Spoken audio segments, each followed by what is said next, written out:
I think I know why I'm not getting more bookings on italki. Don't be like me. I need to start with a little disclaimer today. I know that most online teachers are doing this because money is imperative to survival. However, for me, my online teaching money is for kind of, I'd say, frivolous things like Christmas gifts and cookie ingredients and stuff that I could live without. But before I became a stay-at-home parent and before I got married, I was a full-time online teacher and bookings were super important to me. So I know what it's like to really depend on bookings. And that's why I'm making this video. I'm really just trying to help people to get more insight on why they might not be getting as many bookings as they wish. So now with that spiel out of the way, let's dive into the reasons why I'm probably not getting as many bookings as I potentially could be getting. Number 1, availability. It kind of goes without saying that students can't book you if you don't have enough slots open. Currently, I've mostly stopped teaching during the week. So I open slots on Sunday from 11 a.m. until 5 p.m. and then Monday evening from 6 p.m. until 8 p.m. That's it. And then sometimes I teach on Cambly, but most of my teaching time is spent on italki. So yeah, that's like 8 hours a week. That might be kind of pathetic considering this is my only paid employment. But that's just what works for my family right now. I'm trying to balance not getting burnt out with teaching with, all of the tasks that you would expect a homemaker to do, plus full-time momming, plus my YouTube hobby. My advice to anyone who is seeking more bookings is to open all of the slots that you could potentially consistently teach. I wouldn't open slots for this week that you couldn't teach 3 weeks from now, because a lot of students really want a predictable schedule. They're going to look at the slots that you have open right now and kind of extrapolate that forward in the future and expect you to be available at those times again. If you're not really concerned about getting repeat bookings or regular students, then just go wild, open all the slots you want. Just keep in mind that if you want those students to come back, you need to offer them predictability and consistency. Number 2, post-class follow-up. I really don't have it together when it comes to communicating with my students outside of class. Basically, at the end of each class, I assign homework or I do a little preview of what we're going to do in the next lesson. And then it's kind of radio silence on my end. If the student contacts me, sure, I respond and I do whatever I need to do to help that student. I spend a lot of time doing lesson planning outside of class, but I just don't communicate as well as I should. There are lots and lots of ways that you could communicate with your students outside of class.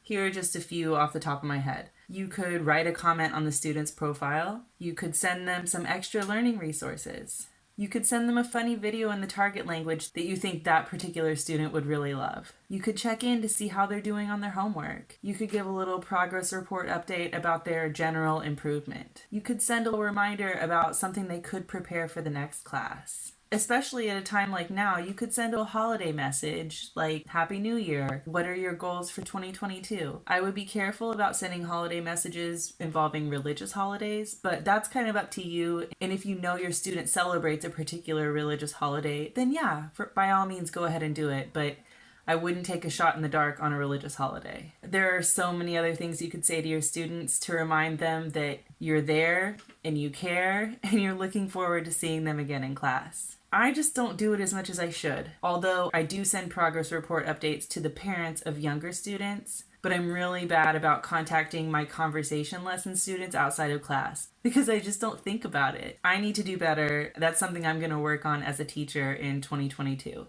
Communication. Number 3, intro video and profile text. This is a topic that everyone on YouTube is trying to give you advice about, and for good reason. Your intro video and your profile picture and your profile text are the reason students are booking you. And my profile, it's not very good. And that's my statement on it. I kind of cringe thinking about what students must think when they encounter my profile. Maybe they don't have a reaction at all because it's kind of boring, but that's something you should avoid. Don't have a boring profile.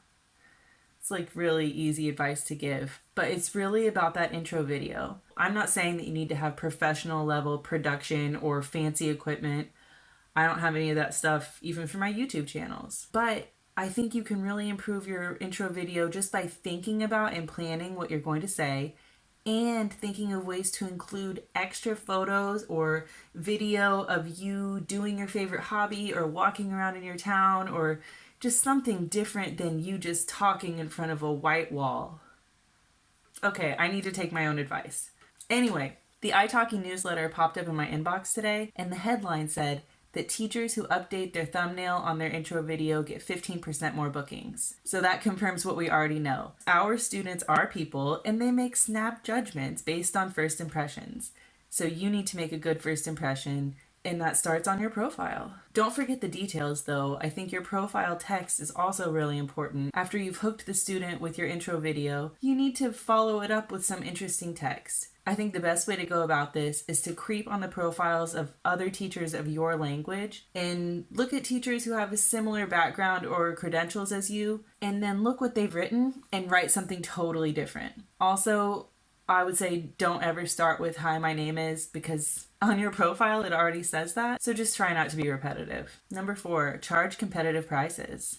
Again, look at what other teachers of your language with similar credentials are charging and try to maybe undercut them by offering a more generous package deal. I'm not saying to slash your prices ultra low because I don't think that's good either. Students are going to judge you a little bit based on the price of your lessons, and if you price your lessons kind of high, they're going to expect a lot from them. I think they would value your time a little bit more because you obviously highly value your time. I hope that makes sense. I think package discounts are really a way where you can attract students without minimizing your worth as a teacher. I went another way, and I just kind of decided what an hour away from my husband and kid is worth to me, and that's the minimum rate that I charge. And then for more involved lessons like general English grammar, I charge a little bit more to account for my lesson planning time. I would probably be a bit more searchable on italki if I charged a lower rate, but it's really just not worth it to me. Number 5, advertise yourself beyond your profile. You can participate in the wider italki community by answering questions, responding to other people's posts, and creating discussion topics. There are also opportunities to create social media posts that could get picked up by italki and then circulated to a lot of students through their general advertising.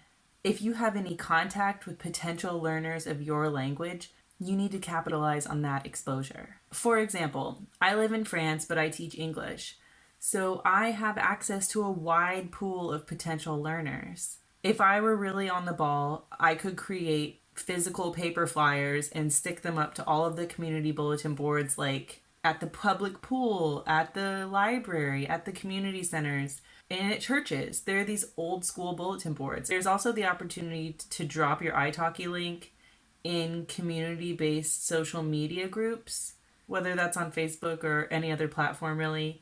Just getting your name out there could potentially drive new students to you. A lot of these groups have like a self-promotion day each week or a self-promotion post where you can list that kind of thing without spamming everyone. And I'm not saying that you should spam people. Just look for opportunities to drop your link, and you never know who's going to find you.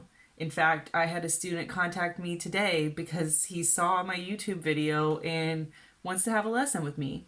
I didn't know that that was a possible outcome from making this channel. So there's also that.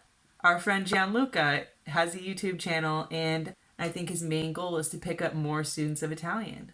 I could also make business cards to hand out to neighborhood kids that I happen to know.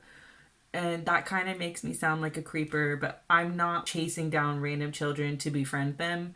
If you know kids who want to learn your language, you need to find a way to get in touch with their parents and try and get them to schedule some lessons with you. If that's your situation, you might be in a good place to do some private tutoring on your own and skip the italki commission.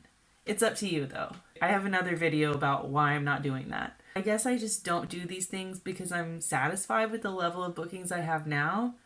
But if you are struggling, I hope that this video has given you some ideas about ways to put yourself out there and attract more students. If you have any other tips, please drop them down in the comments to help your peers. As always, like, comment, subscribe. Make every class your best class. Bye!